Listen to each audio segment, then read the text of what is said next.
എൻ്റെ സഹോദരനെ, വിശുദ്ധ പൗലോസ്ലീഹ എഫെസ്യോസുകാർക്ക് എഴുതിയ ലേഖനം 5-ാം അധ്യായം 22 മുതൽ 33 വരെയുള്ള തിരുവചനങ്ങൾ. ഭാര്യമാരെ, നിങ്ങൾ ക്രിസ്തുവിന് എന്ന പോലെ ഭർത്താക്കന്മാർക്ക് വിധേയരായിരിക്കുവിൻ. എന്തെന്നാൽ ക്രിസ്തു തൻ്റെ ശരീരമായ സഭയുടെ ശിരസ്സായിരിക്കുന്നത് പോലെ ഭർത്താവ് ഭാര്യയുടെ ശിരസ്സാണ്. ക്രിസ്തു തന്നെയാണ് ശരീരത്തിൻ്റെ രക്ഷകനും.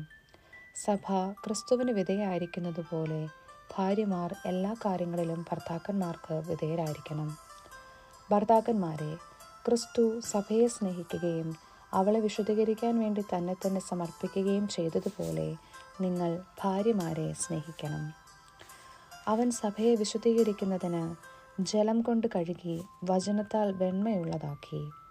ഇത് അവളെ കറയോ ചുളിവോ മറ്റു കുറവുകളോ ഇല്ലാത്ത മഹത്വപൂർണയായി തനിക്ക് തന്നെ പ്രതിഷ്ഠിക്കുന്നതിനും അവൾ കളങ്കരഹിതയും പരിശുദ്ധയുമായിരിക്കുന്നതിനും വേണ്ടിയാണ്. അതുപോലെ തന്നെ ഭർത്താക്കന്മാർ ഭാര്യമാരെ സ്വന്തം ശരീരത്തെ എന്ന പോലെ സ്നേഹിക്കണം. ഭാര്യയെ സ്നേഹിക്കുന്നവൻ തന്നെ തന്നെയാണ് സ്നേഹിക്കുന്നത്. ആരും ഒരിക്കലും സ്വന്തം ശരീരത്തെ വെറുക്കുന്നില്ലല്ലോ. ക്രിസ്തു സഭയെ എന്ന പോലെ അവൻ അതിനെ പരിപോഷിപ്പിക്കുകയും പരിപാലിക്കുകയും ചെയ്യുന്നു. എന്തെന്നാൽ നാം അവൻ്റെ ശരീരത്തിൻ്റെ അവയവങ്ങളാണ്. ഇക്കാരണത്താൽ പുരുഷൻ പിതാവിനെയും മാതാവിനെയും വിട്ട് ഭാര്യയോട് ചേരും. അവർ രണ്ടുപേരും ഒന്നാവുകയും ചെയ്യും.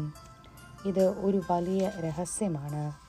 സഭയോടും ക്രിസ്തുവിനോടും ബന്ധപ്പെടുത്തിയാണ് ഞാൻ ഇത് പറയുന്നത്. ചുരുക്കത്തിൽ, നിങ്ങളിൽ ഓരോ വ്യക്തിയും തന്നെപ്പോലെ തന്നെ ഭാര്യയെ സ്നേഹിക്കണം. ഭാര്യയാകട്ടെ ഭർത്താവിനെ ബഹുമാനിക്കുകയും വേണം. നമ്മുടെ കർത്താവായ മിശിഹായ്ക്ക് സ്തുതി. വിശുദ്ധ മത്തായി അറിയിച്ച സുവിശേഷം അധ്യായം 16, 13 മുതൽ 20 വരെയുള്ള തിരുവചനങ്ങൾ. യേശു കേസറിയ ഫിലിപ്പി പ്രദേശത്തെത്തിയപ്പോൾ ശിഷ്യന്മാരോട് ചോദിച്ചു, മനുഷ്യപുത്രൻ ആരെന്നാണ് ജനങ്ങൾ പറയുന്നത്? അവർ പറഞ്ഞു, ചിലർ സ്നാപക യോഹന്നാൻ എന്നും മറ്റു ചിലർ ഏലിയ എന്നും വേറെ ചിലർ ജെറമിയ അല്ലെങ്കിൽ പ്രവാചകന്മാരിൽ ഒരുവൻ എന്നും പറയുന്നു. അവൻ അവരോട് ചോദിച്ചു, എന്നാൽ ഞാൻ ആരെന്നാണ് നിങ്ങൾ പറയുന്നത്? ശിമയോൻ പത്രോസ് പറഞ്ഞു, നീ ജീവനുള്ള ദൈവത്തിൻ്റെ പുത്രനായ ക്രിസ്തുവാണ്. യേശു അവനോട് അരുളി ചെയ്തു, യോനായുടെ പുത്രനായ ശിമയോനെ, നീ ഭാഗ്യവാൻ. മാംസരക്തങ്ങളല്ല, സ്വർഗസ്ഥനായ എൻ്റെ പിതാവാണ് നിനക്ക് ഇത് വെളിപ്പെടുത്തി തന്നത്. ഞാൻ നിന്നോട് പറയുന്നു, നീ പത്രോസാണ്. ഈ പാറമേൽ എൻ്റെ സഭ ഞാൻ സ്ഥാപിക്കും. നഗര കവാടങ്ങൾ അതിനെതിരെ പ്രബലപ്പെടുകയില്ല. സ്വർഗരാജ്യത്തിൻ്റെ താക്കോലുകൾ നിനക്ക് ഞാൻ തരും. നീ ഭൂമിയിൽ കെട്ടുന്നതെല്ലാം സ്വർഗത്തിലും കെട്ടപ്പെട്ടിരിക്കും.